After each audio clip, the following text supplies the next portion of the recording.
जय श्री हरि। स्वागत है आप सभी का मेरे चैनल श्री हरि शरणम विद्यार्थी में एक बार फिर से। आज की कहानी शुरू करते हैं फिर से एक सवाल से। हम सभी ने भगवान श्री कृष्ण का जो बाल रूप है यानी कि लड्डू गोपाल का रूप, जो राधा रानी माता के संग उनकी युगल जोड़ी है वो वाली मूर्तियां, और श्री हरि विष्णु की लक्ष्मी नारायण की मूर्तियां भी सबने देखी हुई हमने, पर शायद हमने से बहुत कम लोगों ने नोटिस किया होगा कि इन मूर्तियों की में जो श्री हरि विष्णु या कृष्ण जी हैं, उनकी चेस्ट के ऊपर एक छोटा सा चरण चिन्ह भी बना होता है। कभी आपने जानने की कोशिश की है कि ये चरण चिन्ह इन मूर्तियों पर क्यों बना होता है अनिवार्य रूप से? तो आइए आज सुनाती हूँ इन्हीं चरण चिन्हों की कहानी। कहानी की शुरुआत कुछ ऐसे होती है कि ये उस समय की बात है जब सरस्वती नदी साक्षात रूप से, प्रत्यक्ष रूप से धरती पर बहती थी। सरस्वती नदी के किनारे सारे ऋषि मुनियों का एक समागम, एक सम्मेलन, एक कॉन्फ्रेंस टाइप का हो रहा था, जहाँ पे सब लोग अपनी अपनी बातों को रख रहे थे, अपने अपने विचार और प्रश्न को रख रहे थे। सारे ऋषियों के बीच में एक मुद्दे पे डिबेट शुरू हुआ, एक डिस्कशन शुरू हुआ कि तीनों देव जो ब्रह्मा जी, विष्णु जी और शिव शंकर जी हैं, इनमें सर्वश्रेष्ठ कौन है? ये प्रश्न तो बड़ा कठिन था।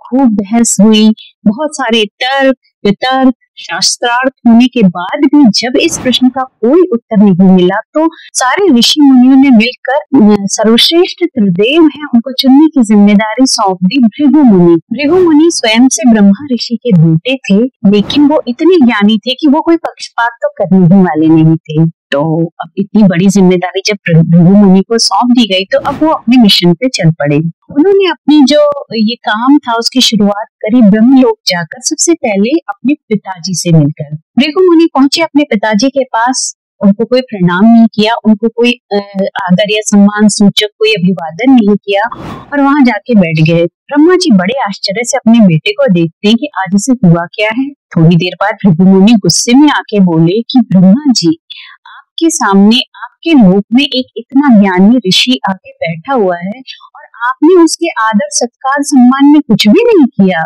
ये तो अच्छी बात नहीं है। ब्रह्मा जी को बड़ा गुस्सा आया। उन्होंने बोला, ऐसा है भृगु, आप चाहे कितने भी बड़े ज्ञानी हो जाएं, कितने भी बड़े ऋषि मुनि हो जाएं, आप रहेंगे मेरे बेटे ही।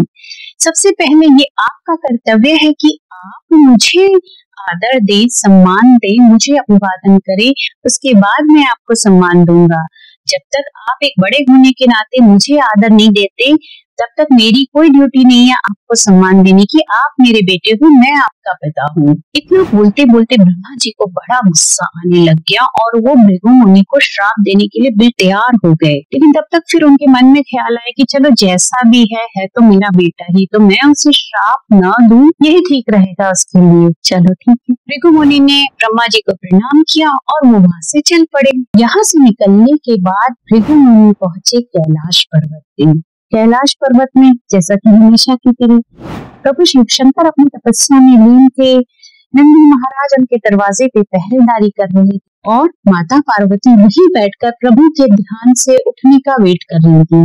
भृगु मुनि ने नंदी से कहा कि मुझे शिव जी से मिलना है, मुझे अंदर जाने दो। नंदी बड़े प्यार से बोली कि ऐसा है, प्रभु इस समय ध्यान में है, तपस्या में है, मैं आपको जाने नहीं दूंगा। भृगु मुनि को बड़ा गुस्सा आया। उन्होंने नंदी को साइड किया और जाकर शिव जी के पास बैठ गए। उन्होंने शिव जी की तपस्या को भंग किया, उनका जो ध्यान था उसको तोड़ दिया और उनसे बोलते हैं कि एक इतना बड़ा ऋषि आपके दरवाजे पे खड़े होके नंदी से आपसे मिलने की परमिशन मांगता है और आपका नंदी उसे परमिशन नहीं देता है। और आप ही बताइए कि ऐसे अवस्था में ऐसे लोगों के बीच में आप कैसे ध्यान कर लेते हो, कैसे पूजा कर लेते हो, और मेरा यही सम्मान है आपके यहाँ पे। शिव जी कैसे नंदी के बारे में या फिर अपनी कैलाश के बारे में या अपने ध्यान और तपस्या के बारे में ये सारी बातें सुन लेते और टॉलरेट कर लेते। शिव जी को भी गुस्सा आ गया।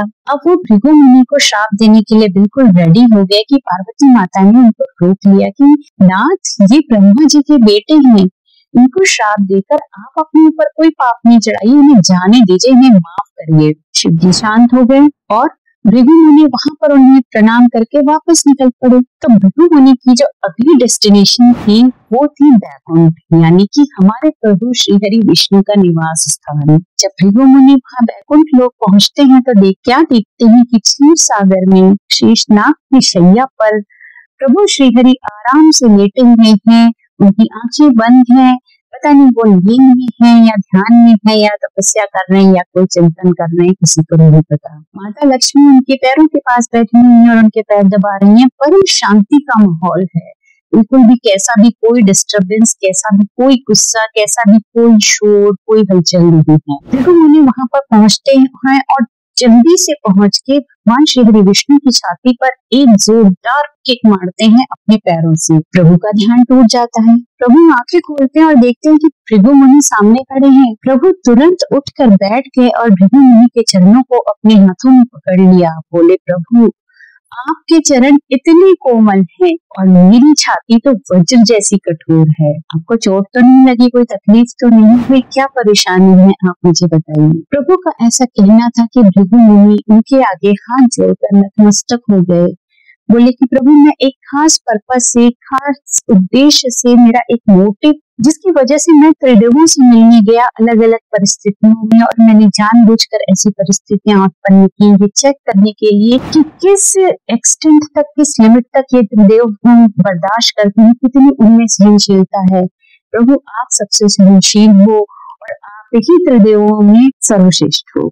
ऐसा कहकर भृगु मुनि वहां से चले गए और वहां से आकर उन्होंने सारे ऋषि मुनियों को जो उनका फैसला था, जो उनकी फाइंडिंग थी, जो उन्होंने ये पाया था कि भगवान श्री हरि विष्णु तीनों देवों में सर्वश्रेष्ठ है, ऐसा उन्होंने सबको बता दिया। तो देखिए आज भी उस घटना की मेमोरी के रूप में, स्मृति के रूप में जितने भी श्री हरि विष्णु या लड्डू गोपाल जी के मूर्तिकार हैं वो उनकी छाती पर, या लक्ष्मी नारायण जी की मूर्तियां बनाने वाले मूर्तिकार उनकी छाती पर एक छोटा सा चरण चिन्ह जरूर बनाते हैं। कहानी अच्छी लगी हो तो वीडियो को लाइक और शेयर जरूर करिएगा और ऐसी ही बहुत सारी छोटी बड़ी कहानियों के लिए बने रहिए श्री हरि शरणम की इस यात्रा पर मेरे साथ। Till then, take care and stay happy.